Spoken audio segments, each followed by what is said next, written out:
Прокел е зеленчук од фамилијата на зелките. По својот изглед потсетува на минијатурна главица зелка.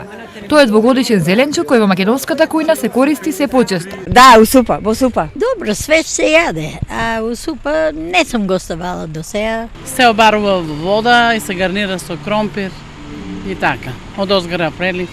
Прокелот треба што почесто да се наоѓа на нашите трпези зашто е вистинска нутритивна бомба и има двојно поголема енергетска вредност од зелката.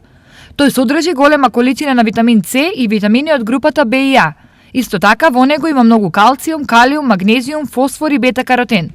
Многу истражувања покажале дека прокелот е посебно корисен во спречување на настанувањето на ракот, бидејќи содржи хемикалии кои многу успешно делуваат против оваа болест, посебно против рак на дебелото црево и рак на дојката. Овој исклучително здрав зеленчук се произведува и во нашиот регион, а може да се купи на градските пазари. Одгледува се на отворено. Не е потворено, отворена структура, не се прска опште, што значи еколошко е. Значи, тоа е пакувано половин кило, 60 денари, килото 120 денари. Знаат го веќе и употребуваат го веќе, знаат го. Инаку прокелот потекнува од ладните делови на Северна Европа. Во текот на 16 век бил омилен зеленчук во Белгија, а во 18 век почнал да се одгледува и во Шведска.